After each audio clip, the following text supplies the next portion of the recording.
नमस्कार, मैं डॉक्टर शिखा चौहान। आज हम खंड 4 चैप्टर 11 और 12 डिस्कस करेंगे यानी कि चैप्टर 11 और 12। चैप्टर 11 का शीर्षक है स्वतंत्रता और लोकतंत्र। ये बहुत महत्वपूर्ण डिस्कोर्स है, बहुत महत्वपूर्ण चर्चा है, क्योंकि अभी तक हमने राजनीतिक विचारधारा की विभिन्न अवधारणाओं पर चर्चा की, जिसमें स्वतंत्रता, समानता, इन सभी विषयों पर हमने बातचीत की।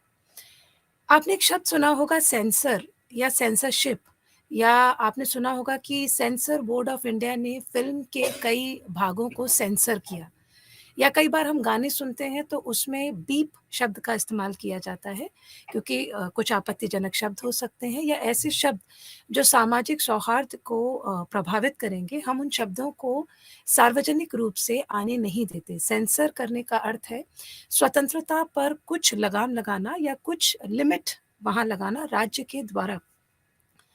सेंसरशिप क्या महत्वपूर्ण है? क्या लोकतंत्र और सेंसरशिप साथ-साथ चल सकते हैं? क्या सेंसरशिप ज़रूरी है इसलिए कि समानता बनी रहे या सभी सदस्यों की स्वतंत्रता कायम रह सके? ये 2-3 विषय हैं जिन पर हम चर्चा करेंगे और कई उदाहरणों के माध्यम से हम इसे समझने का प्रयास करेंगे। उदाहरण के लिए मैं आपको 2-3 बातें या 2-3 उदाहरण आपके समकक्ष रखूँगी। हमने एमएफ हुसैन का नाम सुना है, मैंने पिछली कक्षा में इनकी चर्चा की थी जब हम स्वतंत्रता बनाम समानता की बात कर रहे थे। और हमने बात की थी, हम अभिव्यक्ति की स्वतंत्रता की बात कर रहे थे, जो आपके संविधान में मौलिक अधिकार के तहत आपको दी गई है या हमने अपने राज्य से ली है। जब मैं एमएफ हुसैन का उदाहरण दे रही हूँ, मैं फिर से अपनी बात को दोहराती हूँ, उनकी कलाकृतियों के लिए समाज का एक वर्ग उनका खंडन कर रहा था। इसी तरह आपने एक और चर्चा सुनी होगी, कई बार फ़िल्मों को लेकर ये चर्चाएँ सामने आती हैं। अभी हाल-फिलहाल में द केरला स्टोरी हो या फिर पद्मावत जैसी कहानियाँ हों, लाइट में या एक अलग रोशनी में दिखा रहा है, या ये इतिहास के तर्क संगत नहीं है, यानी कि इतिहास के तथ्यों से भिन्न है, या ये फ़िक्शन है, फ़िक्शन मतलब मनगढ़ंत है, ऐसा तथ्यात्मक रूप से प्रूव नहीं किया जा सकता। तो आप इन आधारों पर सेंसरशिप या इन पर रोक लगाने के लिए अपनी न्याय प्रणाली के पास गए, न्याय व्यवस्था के पास गए और आपने माँगा कि इस स्वतंत्रता पर या अभिव्यक्ति की इस स्वतंत्रता पर, चाहे वो एमएफ हुसैन हो, ये प्रोड्यूसर हों जो जिन्होंने पद्मावत बनाई या जिन्होंने केरला स्टोरी बनाई, और ये बहस जो मैं करने आज जा रही हूँ कि लोकतंत्र में जब हम सभी सदस्यों के अधिकारों की बात करते हैं और वहाँ पे हम सेंसरशिप, इन्हीं अधिकारों और स्वतंत्रताओं पर एक रोक लगाने की बात करते हैं, तो वो रोक या वो सेंसरशिप किस हद तक होगी, किस आधार पर होगी और उस सेंसरशिप का आधार क्या होगा या उससे हमें क्या मिलेगा या हम क्या पाना चाहते हैं। जैसे कि एक उदाहरण मैंने दिया, हम चाहते हैं कि वो तथ्य संगत रहे, तथ्यों को उजागर करे। यदि वो कम्युनल सांप्रदायिकता फैलाती है या वो मनगढ़ंत कहानियों को बढ़ावा दे रही है, या आपने एक और छोटा उदाहरण सुना होगा, एक बालिका वधू करके सीरियल आना शुरू हुआ और बालिका वधू सीरियल में कहीं न कहीं बाल विवाह को प्रमोट किया जा रहा था। और उसके खिलाफ कोर्ट में कई लोग गए और न्याय प्रणाली ने, आपकी न्याय व्यवस्था ने कहा कि इस तरह के सीरियल्स में ग्लोरीफाई करना या उसे बहुत अच्छी प्रकाश में दिखाना या उसे बहुत अच्छे तरीके से सामने रखना, इस तरह की उसे प्रोत्साहन किसी भी प्रकार का समाज में मिले, जो ऑलरेडी एक कुरीति है, हम उसको प्रोत्साहित नहीं करना चाहेंगे आधुनिक भारत की परिकल्पना में, तो इस तरीके के सीरियल्स पर हमें रोक लगानी चाहिए। तो बालिका वधू पर रोक लगाई गई और बाद में उसकी कहानी बदली गई और आप देखेंगे कि जब भी वो सीरियल दिखाया जाता था, नीचे एक लाइन दी जाती थी कि ये सीरियल या इस सीरियल को बनाने वाले लोग बाल बाल विवाह को किसी भी तरह ना तो समर्थन देते हैं, ना उसे प्रोत्साहित करते हैं।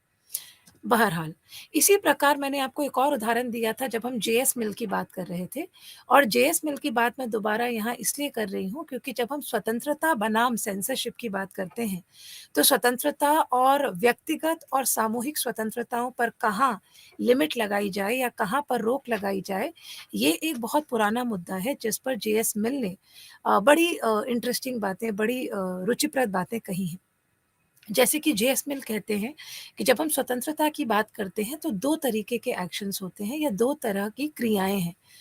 पहला सेल्फ रिगार्डिंग, जो जिनका प्रभाव मुझ तक सीमित है व्यक्तिगत तौर पर, और दूसरी होती हैं अदर रिगार्डिंग, यानी कि वो कृत्य मेरे हैं बट उनका प्रभाव समाज पर या मेरे आस-पास जो लोग हैं उन पर या समाज के बाकी सदस्यों पर क्या पड़ेगा। जैसे कि अगर मैं सिगरेट पीती हूँ, तो मैं सिगरेट पी रही हूँ, तो मेरे फेफड़े खराब होंगे या आगे चलकर मुझे श्वास की बहुत सारी बीमारियाँ होंगी। ये है self regarding action. Self regarding action ऐसा कृत्य जिसका प्रभाव मुझ तक सीमित है। बट ये एक्शन अदर रिगार्डिंग तब हो जाएगा जब मैं सार्वजनिक रूप से सिगरेट या धूम्रपान कर रही हूँ और सार्वजनिक रूप से धूम्रपान करने के कारण वह धुआं पैसिव रूप से, पैसिव मतलब वो व्यक्ति धूम्रपान नहीं कर रहा है बट इनडायरेक्टली उस धुएं का सेवन लगातार कर रहा है। आपने देखा होगा कि पिछले कुछ समय से भारतीय संविधान में, संविधान तो नहीं, भारतीय न्याय प्रणाली से बहुत सारे इस तरह के कानून आए हैं, जहाँ पे सार्वजनिक धूम्रपान को निषेध किया गया है या सार्वजनिक धूम्रपान पर रोक लगाई गई है। क्यों रोक लगाई गई है? क्योंकि आपकी स्वतंत्रता बाकी सदस्यों की स्वतंत्रता के साथ खिलवाड़ कर रही थी। वो ना चाहते हुए भी धूम्रपान का हिस्सा बन रहे थे, जिसका प्रभाव उनके शरीर पर पड़ेगा, जिसकी सहमति उन्होंने आपको नहीं दी है। तो उनकी स्वतंत्रता जो उनके शरीर पर, उनके शरीर के अंगों पर और धूम्रपान वे करें या ना करें, जो इसे निर्धारित करती है, वो स्वतंत्रता आप कहीं न कहीं छीन रहे थे।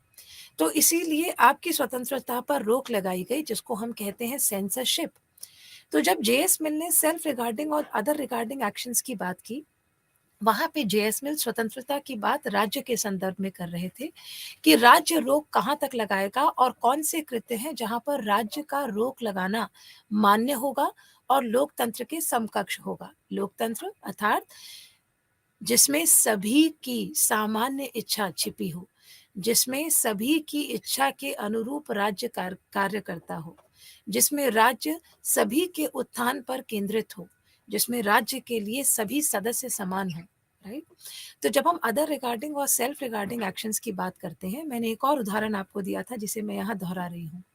धूम्रपान करने के अलावा जब मैं वो सिगरेट का पैकेट खरीदने गई, तो उस सिगरेट के पैकेट पर एक बड़ा-बड़ा इश्तिहार लगा है जिसमें 2 फेफड़े बने हैं जो काले हो चुके हैं और उसमें नीचे एक बड़ा-सा एक लाइन लिखी है जो कहती है कि कर्क रोग आपको हो सकता है यदि आप धूम्रपान करते हैं या इस धूम्रपान से कर्क रोग होगा। जैसे कि सिनेमा हॉल में जब आप बैठते हैं, तो आप धूम्रपान करना चाहते हैं अथवा नहीं, ये आपकी व्यक्तिगत स्वतंत्रता है और ये राज्य निर्धारित नहीं करता। पर आपको अवेयर करने के लिए, आपको उसके परिणामों से अवगत कराना राज्य की ज़िम्मेदारी है। और राज्य ये किस तरह करेगा? सिगरेट के पैकेट पर इश्तिहार के माध्यम से या विज्ञापन के माध्यम से। जब आप सिनेमा हॉल में बैठेंगे तो वहाँ विज्ञापन के माध्यम से या जगह-जगह रोड और सड़कों के किनारे बिलबोर्ड या विज्ञापन के माध्यम से वो आपके भीतर धूम्रपान के प्रति एक चेतना जगाने का प्रयास करेगा ताकि आप धूम्रपान ना करें। पर वो आपको धूम्रपान करने से या उसका सेवन करने से या सिगरेट का पैकेट खरीदने से नहीं रोक सकता क्योंकि लोकतंत्र में, खासकर एक उदारवादी लोकतंत्र में हमने स्वतंत्रता को इसी प्रकार परिभाषित किया है। अब मैं आती हूँ सेंसरशिप पर। पर सेंसरशिप एक बहुत महत्वपूर्ण मुद्दा है और जब आपकी स्वतंत्रता आपके शरीर से परे, यानी कि मेरी स्वतंत्रता 3 भागों में मैं उसको बाँट सकती हूँ अगर मैं उदारवाद से थोड़ा आगे जाऊँ और स्वेच्छातंत्रवाद की बात करूँ जिसमें मैंने पिछले सत्र में नोज़िक और हायेक की भी बात की थी। पहला मेरा शरीर, तो सबसे पहले मेरी स्वतंत्रता का आयाम क्या है या पैमाना क्या है? मेरा शरीर, तो मेरी शारीरिक स्वतंत्रता। अगर आप अपने संविधान में मौलिक अधिकारों को देखें, तो आपकी शारीरिक स्वतंत्रता को कई तरीके से परिभाषित किया गया है।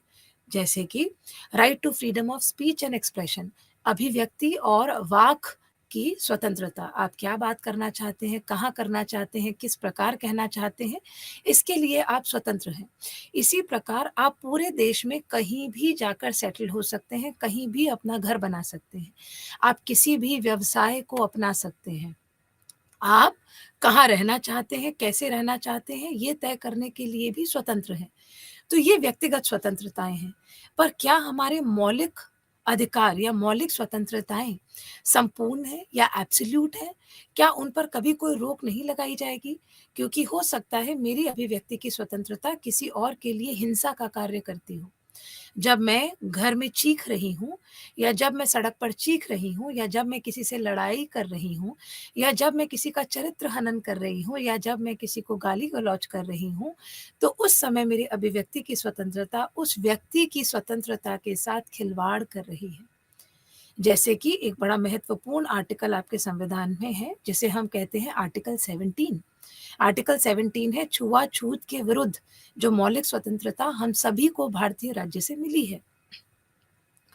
छुआ-छूत की अगर मैं बात करूँ तो रिसेंटली अभी आपका एक केस था जो बड़ा प्रचलित हुआ और जिस पर एक बड़ी खूबसूरत पिक्चर भी बनी है। हालाँकि पिक्चर बड़े नारीवादी दृष्टिकोण से बनी है, पर इसका ज़िक्र आप उसमें भी देखेंगे। जिस केस की मैं यहाँ बात कर रही हूँ वो है सबरीमाला केस। और मैं बात कर रही थी आर्टिकल 17 की। सबरीमाला एक मंदिर है तमिलनाडु में जहाँ पर जिसकी बड़ी मान्यता है, धार्मिक मान्यता है। पर उसमें एक छोटी-सी बात ये है कि इस मंदिर में महिलाओं का प्रवेश वर्जित है, खासकर उन महिलाओं का जो प्यूबर्टी अटेन कर चुकी हैं या जो प्रजनन के ब्रैकेट में आती हैं। यानी कि 15 से लगभग 59 या 60 वर्ष की महिलाएँ जो प्रजनन योग्य हैं। आप समझ ही गए कि उनका इस मंदिर में जाना निषेध क्यों है। हमारे बहुत सारे भारतीय मंदिर हर धर्म में इस तरीके के मापक रखते हैं जहाँ महिलाओं पर या बच्चों पर या एक खास वर्ग पर कुछ प्रतिबंध लगाए गए हैं पूजा-अर्चना को लेकर या उस प्रांगण में प्रवेश को लेकर। तो सबरीमाला मंदिर केस को लेकर कई महिलाएँ सुप्रीम कोर्ट गईं, हाई कोर्ट गईं और उन्होंने ये अर्ज़ी लगाई कि अगर हमें स्वतंत्रता है और समानता की बात भारतीय लोकतंत्र में होती है, तो सबरीमाला मंदिर एक पब्लिक प्लेस है, एक सार्वजनिक स्थल है और क्योंकि वो एक सार्वजनिक स्थल है, तो उस पर सभी महिलाओं और पुरुषों के अधिकार समान होने चाहिए। तो यदि महिलाओं और पुरुषों के अधिकार समान हैं, तो ये प्रतिबंध महिलाओं पर या महिला वर्ग पर क्यों लगेगा? ज़ाहिर है सुप्रीम कोर्ट ने तय किया कि महिलाओं का प्रवेश आप किसी भी आधार पर वर्जित नहीं कर सकते। तो महिलाएँ वहाँ प्रवेश करना चाहती थीं और हैरानी की बात ये थी कि महिलाओं का ही एक बड़ा वर्ग इन महिलाओं का विरोध कर रहा था। बड़ी जद्दोजहद हुई और आज भी ये वर्डिक्ट या ये जजमेंट आने के बाद भी महिलाएँ उस तरह से इस सार्वजनिक स्थल पर जो सबरीमाला मंदिर के नाम से प्रचलित है, प्रवेश नहीं कर पाई हैं। आप में से बहुत सारे बच्चे इस वक्तव्य को सुनते हुए हो सकता है मेरी बात का समर्थन ना करें और वे कहें कि धार्मिक मान्यताओं का अपना एक स्थान है। तो मैं आपको याद दिला दूँ कि हम उदारवादी लोकतंत्र की बात कर रहे हैं और भारत एक उदारवादी लोकतंत्र है जहाँ पर व्यक्तिगत स्वतंत्रताओं को हमने बहुत वरीयता दी है या उसे प्राथमिकता दी है। मौलिक अधिकारों की समूची परिकल्पना उदारवादी लोकतंत्रों में व्यक्तिगत अधिकारों की इस परिधि को प्रोत्साहित करती है और इसका संरक्षण करती है। जब मैं व्यक्तिगत अधिकारों की बात करती हूँ, मैं छुआ-छूत की बात कर रही थी और आर्टिकल 17 की बात कर रही थी। तो जब मैं अनुच्छेद 17 को भारतीय संविधान में देखती हूँ, तो मैंने जानबूझकर सबरीमाला मंदिर का उदाहरण आपको दिया क्योंकि ये छुआ-छूत सिर्फ़ किसी धर्म या जाति के आधार पे नहीं है, ये छुआ-छूत लिंग के आधार पर भी है। जब मैं छुआ-छूत को आर्टिकल 17 या अनुच्छेद 17 में परिभाषित करती हूँ और उसके लिए 1951 यानी 1951 में मैं अनटचेबिलिटी एक्ट को पढ़ती हूँ जो आया, तो वो एक्ट साफ कहता है कि छुआ-छूत का मतलब है जब समाज के एक वर्ग या व्यक्ति विशेष को किसी एक आधार पर जो उसके नियंत्रण में नहीं है, यानी मेरा जन्म, मैं जन्म से स्त्री हूँ या पुरुष, क्या मैं इसे कंट्रोल कर सकती हूँ? या फिर मेरा जन्म किस जाति में हुआ और मेरी जाति का व्यवसाय क्या है, ये मेरे नियंत्रण में नहीं है। तो जब व्यक्तिगत नियंत्रण में जो बातें नहीं हैं, अगर उसके आधार पर समाज के एक वर्ग या व्यक्ति विशेष के साथ भेदभाव किया जाता है, तब वह छुआ-छूत माना जाएगा। और मैं यहाँ पर एक और बात की ओर आपका ध्यान आकर्षित करना चाहती हूँ कि अनुच्छेद 17 एकमात्र ऐसा अनुच्छेद है जो केवल राज्य के विरुद्ध नहीं अपितु व्यक्तियों के विरुद्ध भी आपको अधिकार और संरक्षण प्रदान करता है। यानी कि ये छुआ-छूत या भेदभाव राज्य ना करे और राज्य तो करे ना, बल्कि बाकी राज्य के सदस्य भी ना करें। जनरली जब आज़ादी के बाद से मैं भारतीय इतिहास को देखती हूँ, तो अनुच्छेद 17 की बात हम जाति के संदर्भ में करते हैं, जहाँ पर हमने आरक्षण की नीति को वरीयता दी। पर मैंने सबरीमाला मंदिर का उदाहरण आपको इसीलिए दिया कि जब हम छुआ-छूत की बात करते हैं, तो ये भेदभाव ज़रूरी नहीं कि जाति के आधार पर हो, ये भेदभाव धर्म के आधार पर हो, ये भेदभाव लैंगिक आधार पर या एक और इसका उदाहरण मैं आपको देती हूँ, मेरी शारीरिक क्षमता के आधार पर भी हो सकता है। जैसे कि यूनक मैं मेल हूँ, फीमेल हूँ या मैं थर्ड जेंडर हूँ। थर्ड जेंडर जिसको आप हिजड़ा या छक्का या बहुत सारी संज्ञाओं से परिभाषित करते हैं, हालाँकि ये सभी सुप्रीम कोर्ट के अनुसार वर्जित हैं। ये सभी ऐसे उपनाम हैं जो भेदभाव क्रिएट करते हैं और इनके लिए मुझे सज़ा भी हो सकती है, मैं या आप या हम में से कोई भी। ये भी बड़ा महत्वपूर्ण विषय है। ये सेंसरशिप के वो उदाहरण हैं जो आपके मौलिक अधिकारों और स्वतंत्रताओं पर कोर्ट द्वारा समय-समय पर लगाए गए हैं। एक और उदाहरण आपको देती हूँ जो अनुच्छेद 17 के तहत भी आता है और मौलिक अधिकारों पर जिस सेंसरशिप की मैं बात कर रही हूँ उसको भी बहुत बेहतरीन तरीके से समझाता है। एक उदाहरण आपने सुना होगा कि यूपी, बिहार के लोगों को भैया कहा जाता है या हम एक शब्द का उपयोग करते हैं गँवार या हमने कहा कुम्हार या चम्हार। ये एक बड़ा महत्वपूर्ण उदाहरण है। एक फ़िल्म आई थी माधुरी दीक्षित की जो एक डांस आर्टिस्ट पर आधारित है और आजा नचले उस फ़िल्म का नाम था और उस फ़िल्म में एक गाना था जिसमें कुम्हार और चम्हार शब्द का उपयोग किया गया था। कुम्हार और चमार शब्द बेसिकली या मूलतः जातिगत वे शब्द हैं जो भेदभाव का आधार बनते हैं। इस बात को लेकर कुछ वर्ग कोर्ट गए या न्यायालय गए और न्यायालय ने कहा कि इस गाने में भी आप इस तरह के शब्दों का उपयोग नहीं कर सकते क्योंकि ये शब्द कहीं न कहीं समाज में भेदभाव को प्रोत्साहित करते हैं।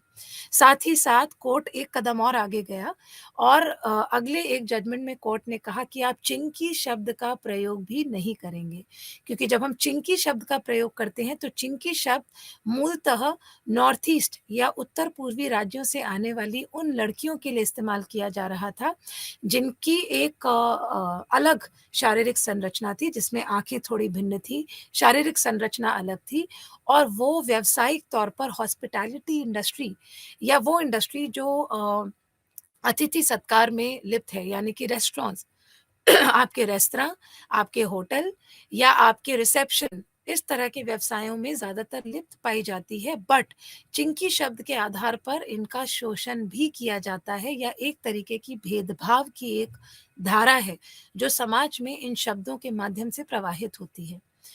तो जब आजा नचले का ये गाना रिलीज़ हुआ तो उसमें आज भी अगर आप उस गाने को सुने, तो इन शब्दों के स्थान पर बीप शब्द का इस्तेमाल किया गया और वहाँ पर कुछ सेकंड्स के लिए गाना साइलेंट हो जाता है या मौन हो जाता है। इसी प्रकार चिंकी शब्द पर, भैया पर, गँवार शब्द पर बहुत चर्चा हुई और ये तय किया गया कि इनमें से कुछ शब्दों को ख़ासकर जो सिद्ध हो चुके हैं कि भेदभाव का आधार बनते हैं, उन पर रोक लगाई जानी चाहिए क्योंकि ये ख़ास वर्ग की स्वतंत्रताओं के आड़े आते हैं या उस पर रोक लगाते हैं। तो ये है सेंसरशिप के बहुत सारे उदाहरण जहाँ पर मैं अनुच्छेद 17 को परिभाषित कर रही थी। अनुच्छेद 17 में बहुत सारी सेंसरशिप के मापक या बहुत सारी रोक मौलिक अधिकार में या संविधान में नहीं दी गई है। समय-समय पर हमने अपने संविधान को परिभाषित किया है, उससे नए अर्थ इज़ाद किए हैं और उन अर्थों का परिणाम ये है कि आज इन शब्दों पर या इनके उपयोग पर सामाजिक तौर पर हमने रोक लगाई है। इसके अलावा अगर हम अपने बाकी मौलिक अधिकारों को देखें, तो बाकी मौलिक अधिकारों पर भी कुछ रोक ऐसी है जो लगाई गई है संविधान बनाते समय, जिसमें कुछ ज्वलंत मुद्दे हैं जो आज भी हमारे समकक्ष मुँह बाए खड़े हैं। जैसे कि एक मुद्दा है मानहानि का। आपने आजकल सुना होगा कि किसी एक एक्ट्रेस ने एक इल्ज़ाम लगाया कि दूसरे एक्टर ने उनका चरित्र हनन किया या उन पर कोई ऐसा आक्षेप लगाया, जो उनकी सामाजिक स्टेटस को या सामाजिक स्थिति को प्रभावित करता है। जैसे कि आपने देखा होगा कि कंगना रनौत के संदर्भ में ऐसी बहुत सारी अभिनेत्रियाँ सामने आईं, दीपिका पादुकोण के केसेज़ अभी रिसेंटली आपके सामने हैं, जहाँ पर इन्होंने आपस में एक-दूसरे पर मानहानि के केस न्यायपालिका में किए। इसी तरह अरविंद केजरीवाल पर, इवन मार्कंडेय काटजू पर केसेस किए गए। जैसे कि एक आपका मुद्दा है कोर्ट की अवमानना। अगर न्यायालय से कोई आदेश आता है तो आप उसकी अवमानना नहीं कर सकते, चाहे आप पूर्व चीफ जस्टिस ऑफ इंडिया ही क्यों ना हो, पूर्व न्यायाधीश ही क्यों ना हो।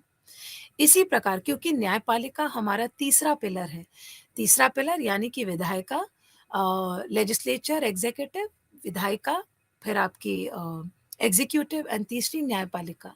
ये तीनों एक-दूसरे को बैलेंस करती हैं जिसमें हम सेपरेशन ऑफ पावर्स की डॉक्ट्रिन की बात करते हैं। सेपरेशन ऑफ पावर्स, शक्ति के पृथक्करण का सिद्धांत, ये तीनों अपने-अपने क्षेत्र में काम करेंगे और न्यायपालिका को हमने सबसे महत्वपूर्ण ज़िम्मेदारी दी है, वो है हमारे संविधान के संरक्षक होने की ज़िम्मेदारी। कि न्यायपालिका और सॉरी विधायिका और एग्ज़ीक्यूटिव अपने कार्य से, अपनी ज़िम्मेदारियों से भटक ना जाए, इसके लिए न्यायपालिका अग्रसर रहेगी और समय-समय पर इन्हें इनकी ज़िम्मेदारियों के प्रति सचेत करती रहेगी। इसी संदर्भ में हम बात कर रहे थे कोर्ट की अवमानना की और सेंसरशिप की। तो कई बार ये सेंसरशिप न्यायपालिका द्वारा लगाई जाती है, कई बार विधायिका द्वारा लगाई जाती है और कई बार एग्ज़ीक्यूटिव द्वारा भी लगाई जाती है। हालाँकि जब मैं साधारण तौर पर सेंसरशिप की बात करती हूँ, तो सेंसरशिप मौलिक अधिकारों में तो पहले से ही निहित है, जैसे कि आप किसी भी मौलिक अधिकार को उठाएँ, तो उसमें 2-3 ऐसे आधार हैं, जैसे कि पब्लिक मोरालिटी। पब्लिक मोरालिटी का अर्थ है लोक नैतिकता। लोक नैतिकता मतलब जैसे कि मैं महिलाओं का अपमान सार्वजनिक रूप से ना करूँ। महिलाओं पर मैं सार्वजनिक रूप से हाथ नहीं उठाऊँगी या बच्चों पर हाथ नहीं उठाऊँगी या सार्वजनिक रूप से या अदरवाइज़ भी मैं अपने बुज़ुर्गों पर हाथ नहीं उठाऊँगी। मैं उन्हें घर से नहीं निकाल दूँगी। मैं उन्हें खाना न देने का कृत्य नहीं करूँगी या फिर सार्वजनिक रूप से मैं किसी साधु संत या किसी भी धर्म के प्रतिनिधि का अपमान नहीं करूँगी। ये है पब्लिक मोरालिटी। पब्लिक मोरालिटी का अर्थ क्या है? जब मैं कानून को परिभाषित कर रही थी या जब हमारे स्वतंत्रता सेनानी संविधान सभा में बैठकर कानून को परिभाषित कर रहे थे, संविधान की विभिन्न अनुच्छेदों को परिभाषित कर रहे थे, बहुत सारे मौलिक अधिकारों को या आधिकारिक स्वतंत्रताओं को कानून का प्रारूप दे पाना पॉसिबल नहीं था। परंतु कुछ ऐसे अर्थ थे, फॉर एग्ज़ाम्पल पब्लिक मोरालिटी यानी कि लोक नैतिकता, जिनको हमने अपने संविधान में मौलिक अधिकारों के अनुच्छेद में या मौलिक अधिकारों के वर्ग में सेंसरशिप के माध्यम से रखा या लिमिट्स ऑन फंडामेंटल राइट्स के माध्यम से रखा। यानी कि मेरी स्वतंत्रताएँ वहाँ सीमित हो जाती है, जहाँ लोक नैतिकता का सवाल आएगा। लोक नैतिकता के मापदंड समय के साथ बदलेंगे और इसीलिए लोक नैतिकता के इन मापदंडों को संविधान में परिभाषित नहीं किया गया, बट लोक नैतिकता को एक महत्वपूर्ण स्थान लिमिट या सेंसरशिप के माध्यम से मौलिक अधिकारों के इस पाठ्यक्रम में दिया गया। इसी तरह से सामाजिक सौहार्द या पब्लिक हार्मनी, सोशल हार्मनी को यहाँ पे लिमिट के रूप में देखा गया। सोशल हार्मनी अगर मेरे किसी कृत्य से सामाजिक व्यवस्था भंग होती है या सामाजिक शांति भंग होती है, तो मेरी स्वतंत्रताएँ वहाँ सीमित हो जाती हैं। यदि मेरे किसी कृत्य से, मेरे कथन से सांप्रदायिकता या सांप्रदायिक दंगे भड़कने के आसार हों, तो मेरी स्वतंत्रताओं पर राज्य रोक लगा सकता है।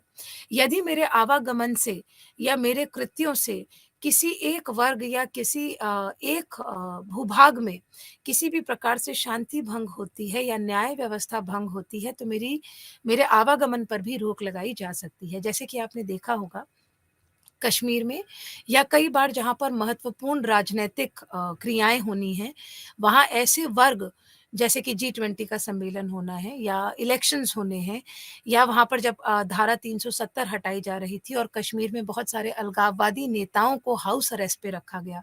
हाउस अरेस्ट, आपकी स्वतंत्रता पर हम रोक नहीं लगाएँगे, पर जब तक ये इलेक्शन नहीं हो जाते या जब तक ये समिट नहीं हो जाती, जब तक ये बैठक नहीं हो जाती, आप अपने घर से कहीं नहीं जाएँगे। क्योंकि हो सकता है कि आपके आवागमन की वजह से या आपके बाहर जाने की वजह से, आपके किसी कथन से, आपके किसी कृत्य से ये बैठक या ये इलेक्शंस या ये राजनैतिक कर्तव्य प्रभावित होते हों, तो आपके आवागमन पर यानी कि आपकी मौलिक स्वतंत्रताओं पर भी रोक लगाई जा सकती है। जैसे कि पद्मावत जब बनी, मैंने इसका उदाहरण इस सत्र के शुरू में ही दिया था। तो पद्मावती नाम से ये मूवी बन रही थी और ये कहा गया कि ये फ़िक्शन है, मनगढ़ंत है, ये प्रोड्यूसर कहे तो भी, क्योंकि ये नाम इतिहास का एक बहुत महत्वपूर्ण नाम है और इतिहास के राजपूत वर्ग यानी कि एक सामाजिक वर्ग से ये इतिहास तवज्जो रखता है। हम इस कहानी को पद्मावती के नाम से नहीं जाने देंगे। और सुप्रीम कोर्ट ने इस वर्ग के पक्ष में अपना फैसला दिया एंड फाइनली अंततः इस प्रोड्यूसर को इस मूवी का नाम, इस फ़िल्म का नाम पद्मावत करना पड़ा या थोड़ा-सा बदलना पड़ा। साथ ही साथ फ़िल्म के शुरू में उन्हें ये लिखना पड़ा कि ये कहानी फ़िक्शन है, मनगढ़ंत है और इसका ऐतिहासिक तथ्यों से कोई लेना-देना नहीं है। अगर ये कहीं मेल खाती है ऐतिहासिक तथ्यों से, तो वो सिर्फ़ एक कोइंसिडेंस है यानी कि हो गया, ऐसा प्रोड्यूसर ने जानबूझकर किया नहीं। तो प्रोड्यूसर ने बेसिकली अब हाँ, हो सकता है आप में से कुछ लोग कहें कि मैम ये लिखने के बावजूद या ऐसा कहने के बावजूद इस फ़िल्म का या इस तरीके की मूवीज़ का एक प्रभाव सामाजिक वर्ग पर पड़ता है। मैं बिल्कुल आपकी ये बात मानती हूँ। पर जब हम स्वतंत्रताओं की बात करते हैं तो हर स्वतंत्रता और उस पर लगाई जाने वाली रोक या सेंसरशिप को हम कानून की परिधि में इतनी आसानी से परिभाषित नहीं कर सकते। इसीलिए हमने लोक नैतिकता, सामाजिक सौहार्द, इस तरह की टर्म्स या इस तरीके के शब्दों का समावेश अपने संविधान में किया है और इसे समय-समय पर न्यायपालिका ने अपने शब्दों में बदलते संदर्भ के साथ परिभाषित किया है। इसका एक आखिरी उदाहरण मैं आपको दूँगी जैसे कि आर्टिकल 377 या समलैंगिक विवाह या समलैंगिक रिश्तों को मान्यता प्रदान करना। अगर आप अनुच्छेद 377 को देखेंगे तो अनुच्छेद 377 मूलतः अप्राकृतिक यौन संबंधों या अप्राकृतिक संबंधों पर अपनी रोक लगाता है। पर अनुच्छेद 377 एक बड़ा प्रतिबिंब है या एक बड़ा आईना हमारे समाज को दिखाता है, संदर्भ में ही नहीं है। ये आर्टिकल 377 के संदर्भ में ही नहीं है। हमने महिलाओं को मुख्य धारा में लाने के लिए आरक्षण दिया है। हमने विकलांगों को, हालाँकि हम अब उन्हें विकलांग नहीं कहते, हम जो टर्म यूज़ करते हैं वो है डिफरेंटली एबल्ड यानी कि जो अलग तरह से सक्षम हैं। इन लोगों को भी वो मानसिक रूप से हो सकते हैं, शारीरिक रूप से हो सकते हैं, उन्हें भी हमने समाज की मुख्य धारा में लाने के लिए आरक्षण का सहारा लिया है। तो ये तीसरे लिंग को हम आरक्षण का सहारा क्यों नहीं दे सकते? क्योंकि वो इतने समय से पिछड़े हैं कि शायद उन्हें एक अतिरिक्त मदद की ज़रूरत है ताकि वे मुख्य धारा का हिस्सा बन सकें। जब मैं आर्टिकल 377 की बात करती हूँ, तो वो इस विषय में भी बात करता है कि अगर स्त्री और पुरुष विवाह के बिना साथ रह रहे हैं, जिसे आज हम लिव इन रिलेशनशिप कहते हैं, तो क्या ऐसे रिश्तों में भी महिलाओं और पुरुषों के अधिकार को परिभाषित करने की ज़रूरत है? क्योंकि बदलते समाज और बदलते सामाजिक संदर्भ के साथ हमने इन रिश्तों को धीरे-धीरे अपनाया है। क्योंकि हमने इस तरह के संबंधों को अपने समाज में अपनाया है, तो क्या वहाँ अधिकारों और अधिकारों के हनन या हिंसा या स्वतंत्रताओं या उन स्वतंत्रताओं पर रोक लगाने का सवाल नहीं आता? आपके सामने बहुत सारे रिसेंटली ऐसे केसेस हुए हैं, जैसे कि अनुष्का का मर्डर केस जो अभी आपके सामने है।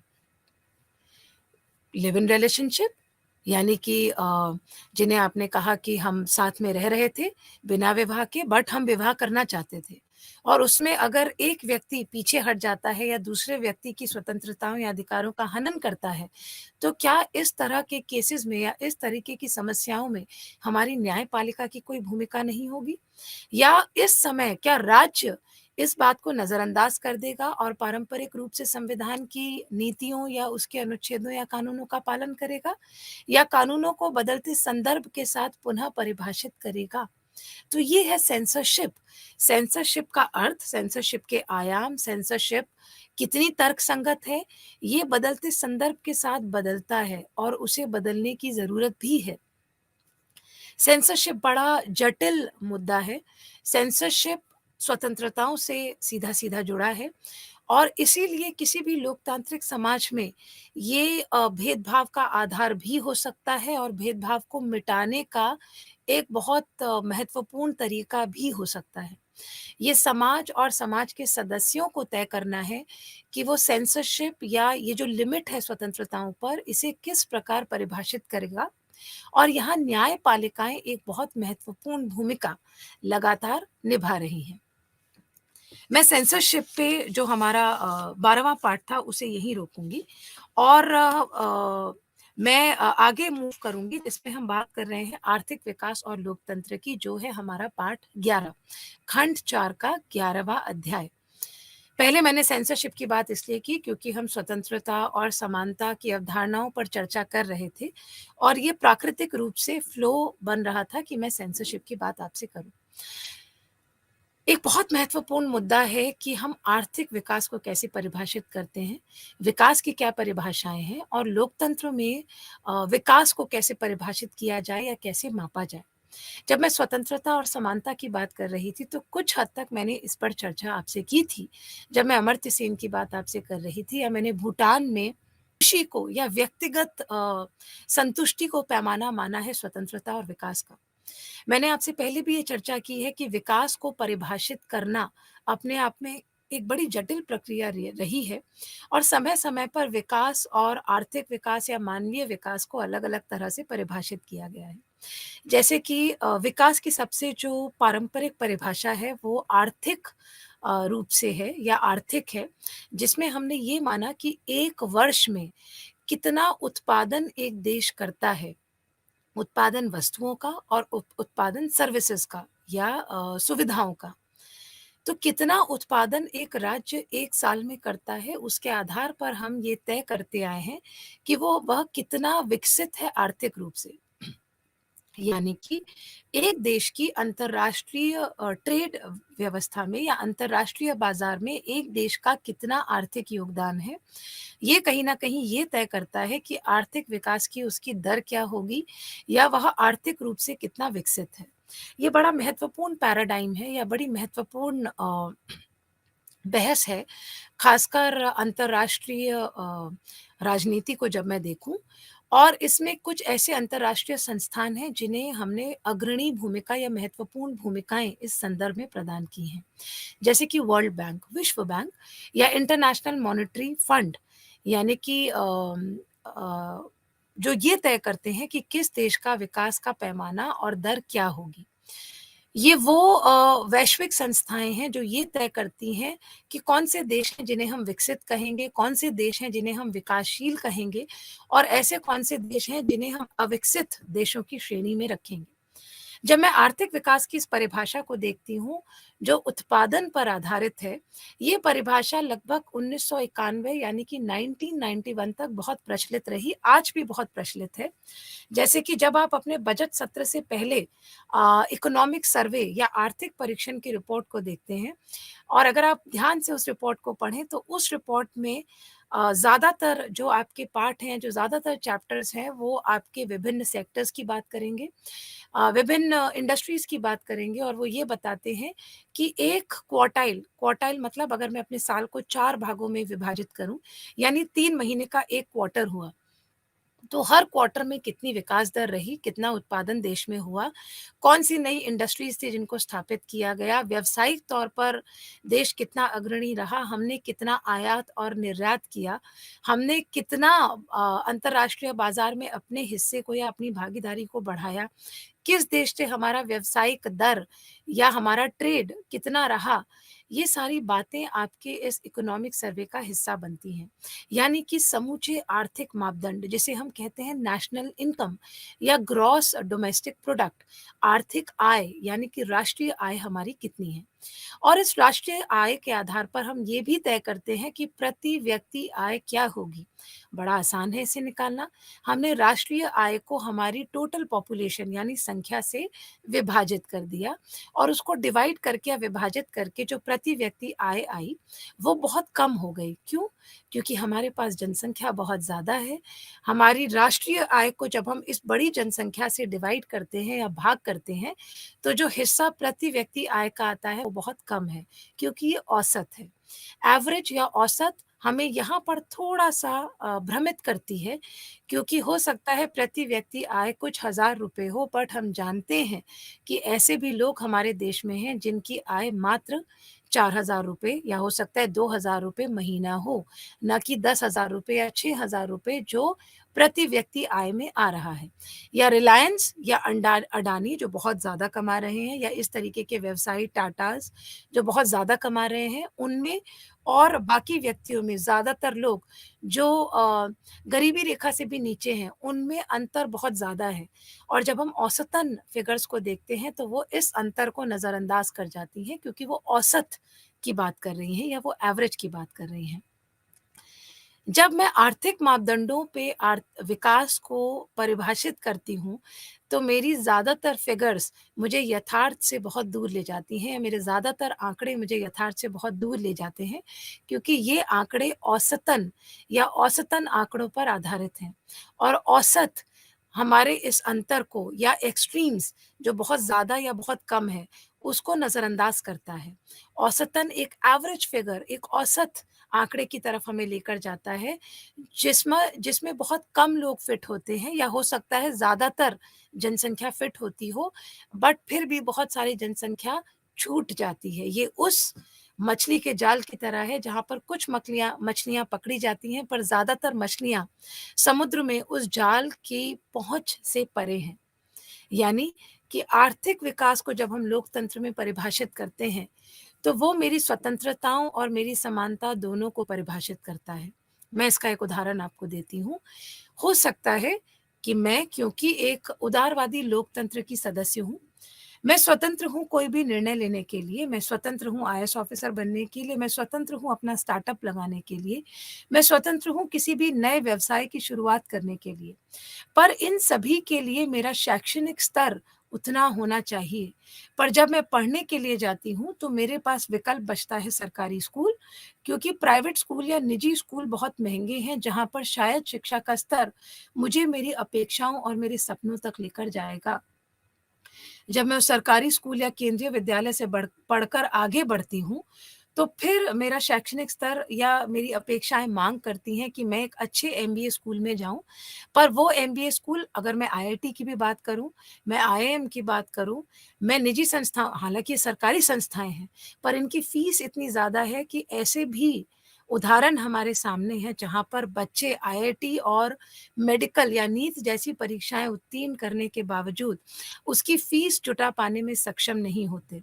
हर साल ऐसे उदाहरण अखबारों के माध्यम से हम तक पहुँचते हैं। तो मैं स्वतंत्र तो हूँ, मेरे पास अवसरों की समानता तो है।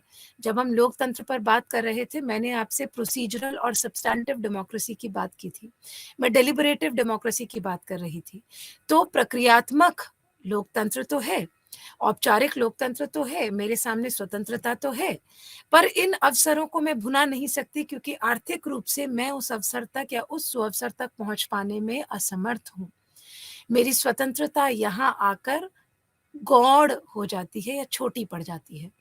तो मेरी आर्थिक समानता या आर्थिक स्वतंत्रता इस बात पर निर्भर करती है कि मुझे कितने संसाधन मिले।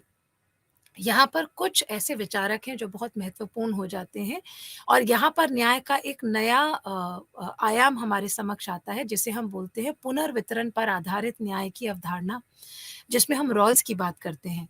डिस्ट्रीब्यूटिव जस्टिस या रीडिस्ट्रीब्यूटिव जस्टिस का एक प्रावधान हमारे सामने आया, जहाँ रॉल्स ने ये माना कि अगर सामाजिक असमानताओं को दूर करना है, आर्थिक असमानताओं को दूर करना है, तो कहीं न कहीं हमें संसाधनों का पुनर्वितरण करना पड़ेगा। मार्क्सवाद की या मार्क्स की समूची जो अवधारणा है, जो पूरा तर्क है, वो इसी पर आधारित है कि जब तक संसाधन किसी के पास ज़्यादा और किसी वर्ग के पास कम रहेंगे, जब तक संसाधनों की असमानता किसी भी समाज में होगी, हम स्वतंत्रताओं को प्राप्त नहीं कर सकते, या व्यक्ति पूरी रूप से या पूर्ण रूप से स्वतंत्र कैसे कहलाएगा। तो मैं एक महिला हूँ, पर मैं घर की चारदीवारी में सीमित हूँ, या मैं पढ़ना चाहती हूँ बट मेरे पास आर्थिक संसाधन नहीं है, या मैं अ, एक्सेप्शनली इंटेलिजेंट हूँ। मैं नीट जैसी परीक्षा को क्वालीफाई करती हूँ, उत्तीर्ण करती हूँ, बट मैं उसकी फीस, या सामिर अमीन ये इजिप्ट से या विकासशील देशों के वो विचारक हैं, जिन्होंने ये कहा कि अगर मैं समूची अंतर्राष्ट्रीय राजनीति की आर्थिक व्यवस्था देखूँ, तो वो भी कहीं न कहीं आर्थिक पैमाने पर परिभाषित की गई है। और जैसे कि विश्व बैंक का बनाया जाना या इंटरनेशनल मॉनेटरी फंड। अगर आप देखें तो आईएमएफ का आज तक का सबसे बड़ा जो आर्थिक मदद है या जो सबसे बड़ा लोन है, वो किसे दिया गया था?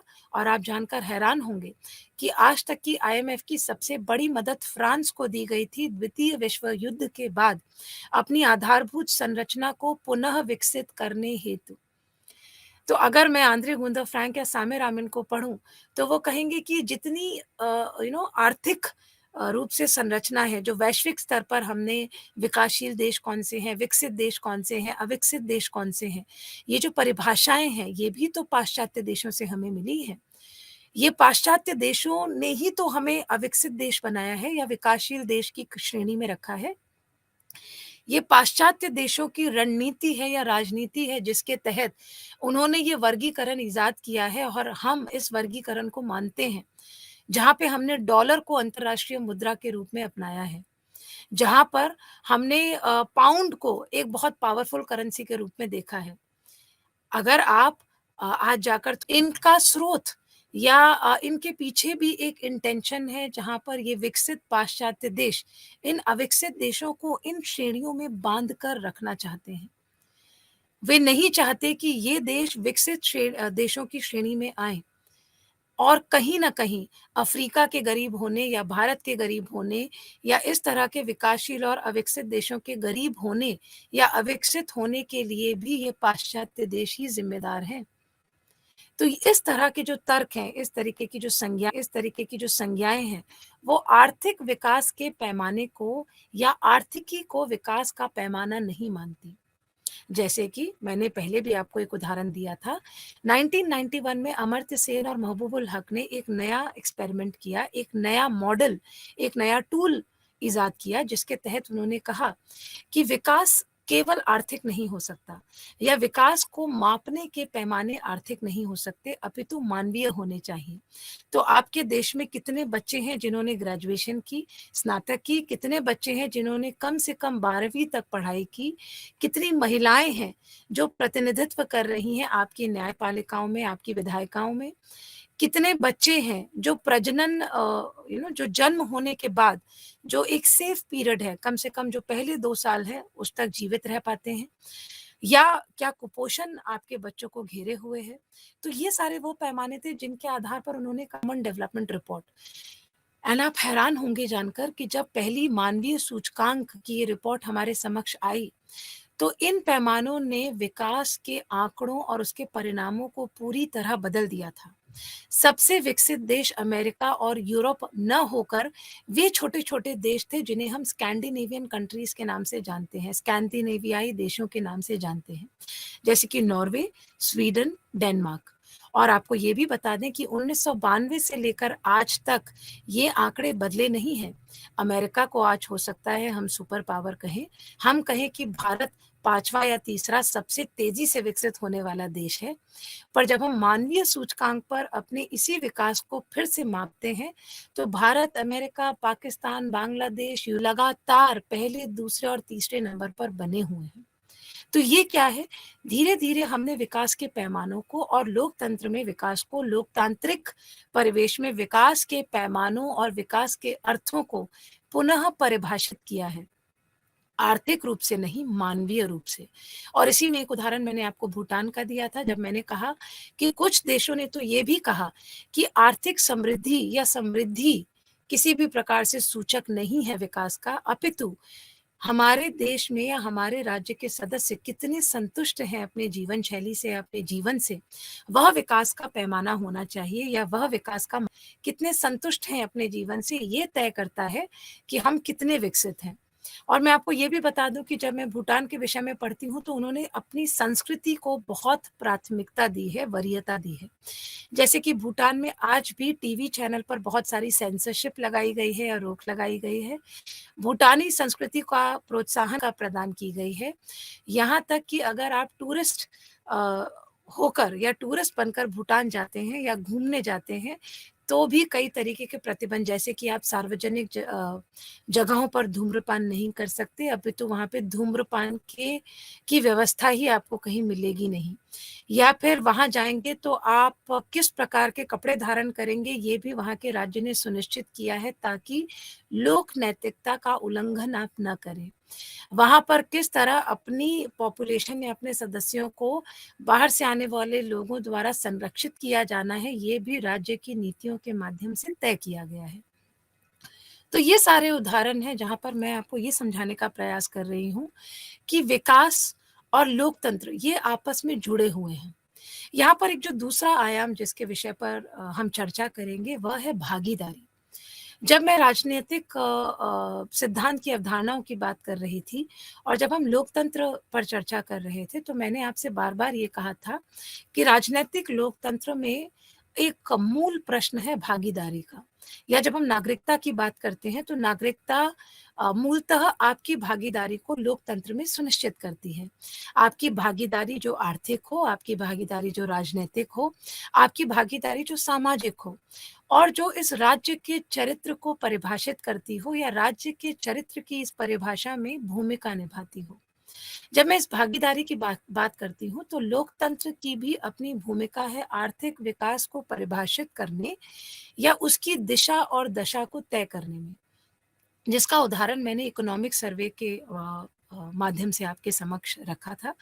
इकोनॉमिक सर्वे या किस तरीके से हम 5 ईयर प्लान्स बनाते थे, अब हम वार्षिक प्लान के माध्यम से ये तय कर रहे हैं कि हमारे राज्य के विकास की दशा क्या होगी, हम किन सेक्टर्स को प्राथमिकता देंगे, हम कहाँ ज़्यादा निवेश करेंगे, कौन-सी लोक कल्याणकारी योजनाओं को हम प्राथमिकता देंगे, किन वर्गों पर हम केंद्रित करेंगे अपनी नीतियों को, किन वर्गों को हम अभी रोक लेंगे। हमारे पास जैसे कि कोविड-19 अचानक से आया, तो हमने अपने बहुत सारे निवेशों को अचानक रोका और हमने कहा कि नहीं, हमें कोविड-19 के रोकथाम और इससे जुड़े हुए इम्यूनाइज़ेशन या टीकाकरण के लिए बहुत सारे निवेशों को रोककर उस पैसे को यहाँ निवेशित करना पड़ेगा या उसका निवेश यहाँ करना पड़ेगा। तो हमने 2 साल का समय अपने आप को दिया और हमने अपनी समूची टीकाकरण की जो संरचना थी उसे बदला।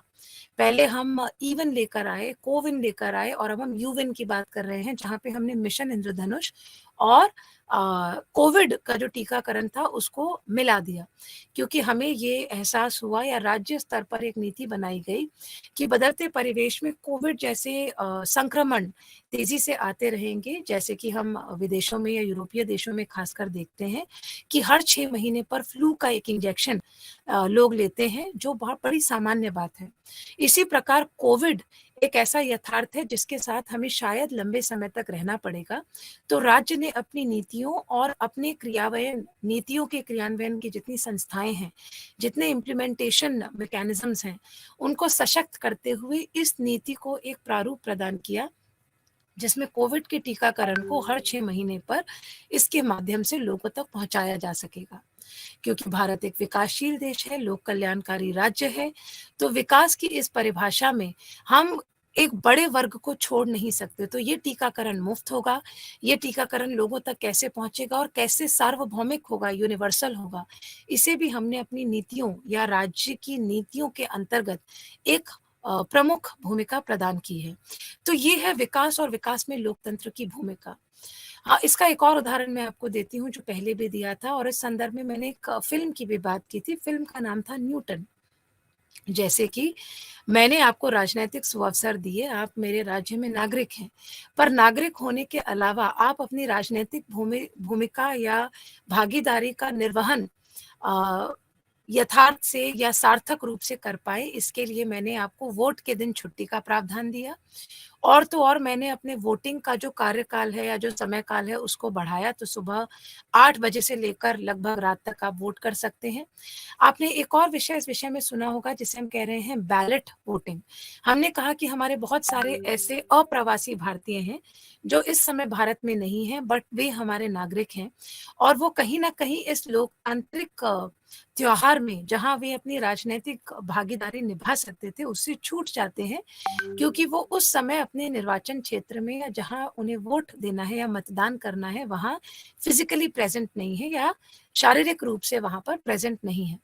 पर हम उनका राजनैतिक मत या उनके राजनैतिक मत या राजनैतिक स्वतंत्रता को अपने इस लोकतांत्रिक प्रक्रिया में यथोचित स्थान देना चाहते हैं, जिसके लिए हमने बैलेट का इंतज़ाम किया या अभी इस पर चर्चा हो रही है कि क्या वे भी वोट कर प्रक्रिया को और समावेशी बना रहे हैं और इंक्लूसिव बना रहे हैं, ताकि जितने सदस्य हैं, वे अपनी राजनैतिक भागीदारी को निभा पाएँ। इसी प्रकार जब मैं आर्थिक भागीदारी की बात अपने लोकतंत्र में करती हूँ, तो राजनैतिक और आर्थिक सुअवसरों के अलावा मैंने मेक इन इंडिया की बात की थी और मेक इन इंडिया में एक सबसे बड़ा पहलू था स्टार्टअप्स का। यानी कि यदि आपके पास एक आइडिया है या विचार है, जिसे हम लाभकारी विचार में परिवर्तित कर सकते हैं या लाभकारी उपागम में परिवर्तित कर सकते हैं या उसे एक ऐसी इंडस्ट्री एस्टैब्लिश कर सकते हैं जो प्रॉफिट मेकिंग हो, जो लाभ अर्जन करे, तो उसके लिए भी राज्य आपको समर्थन देगा। समर्थन कैसा? समर्थन आर्थिक, तो राज्य आपको सस्ते लोन देगा। अगर आप किसी कॉटेज इंडस्ट्री में हैं, जैसे कि बनारस का घरेलू व्यवसाय या उद्योग, तो आपको भी समर्थन राज्य देगा ताकि आर्थिक रूप से कोई एक महत्वपूर्ण वर्ग पिछड़ ना जाए। यानी कि विकास की इस परिभाषा में मेरे लिए या राज्य के लिए सभी वर्ग उतने ही महत्वपूर्ण हैं। कई बार हम ये बात करते हैं कि हमने इतने व्यवसायियों का कर्ज माफ कर दिया, जबकि इनकम टैक्स हम बढ़ाते जा रहे हैं।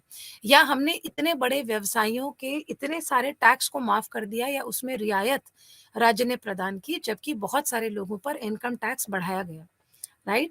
तो ये वो डिबेट है या ये वो विमर्श है जिसमें ऐसा नहीं है कि सिर्फ़ उन व्यवसायियों के कर्ज़ को हमने माफ़ किया या उन्हें रियायत प्रदान की, बल्कि बहुत सारे वर्ग जैसे कि किसान वर्ग या बहुत सारे स्टार्टअप्स जहाँ पे आपने अपने उपागम की शुरुआत तो की पर वह लाभकारी उपागम के रूप में परिवर्तित नहीं हो पाया या वो ठप हो गया समय से पहले, तो भी आपके कर्ज़ को या आपके लोन को सस्ते दरों पर आप तक पहुँचाया गया और उसको माफ़ भी किया गया। इसका एक और उदाहरण है एजुकेशनल लोन। तो सरकार ने ये भी व्यवस्था की कि यदि आप शिक्षा के लिए किसी प्रकार से आर्थिक मदद राज्य से अपितु बैंक के माध्यम से लेना चाहते हैं, तो वह भी आपको मिलेगा। एक और उदाहरण मैं इसका आपको दे रही हूँ हाउसिंग लोन। अगर आप घर खरीदने के लिए पहला घर जब आप अपने जीवन में खरीदेंगे, तो उसकी जो दर है, वो हमेशा बाकी लोन या बाकी ऋणों के मुकाबले काफ़ी कम होगी।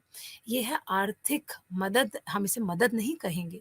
लोक कल्याणकारी राज्य में, एक उदारवादी राज्य की परिकल्पना में, यह एक समावेशी आर्थिक विकास की परिकल्पना है, जहाँ पे मैंने सभी वर्गों को उनकी ज़रूरतों और आर्थिक आर्थिक अपेक्षाओं के अनुरूप सुअवसर प्रदान किए हैं ताकि वे विकास और लोकतंत्र की इस मुख्य धारा का हिस्सा बन पाएँ। आर्थिक अवसरों में आरक्षण एक बहुत महत्वपूर्ण नीति है। आरक्षण क्योंकि हमने ये माना कि आर्थिक रूप से जब तक एक वर्ग व्यवस्थित नहीं है, सामर्थ्यवान नहीं है, एम्पावर्ड नहीं है, तब तक वह राजनैतिक या सामाजिक रूप से एम्पावर्ड नहीं होगा, तब तक सशक्त नहीं हो पाएगा। तो सशक्तिकरण की ये परिभाषाएँ कहीं न कहीं आर्थिक परिभाषाओं से जुड़ी हैं विकास की। इसी में जो एक लास्ट डिबेट है जो मैं आपके साथ साझा करूँगी वो है जेंडर जीडीपी या नारीवाद के आईने से आपके जीडीपी को आँकना। धन्यवाद, मैं अपनी बहस को यहाँ समाप्त करूँगी। अगली बार हम अ, चौथे खंड के अगले पाठ पर चर्चा करेंगे। धन्यवाद।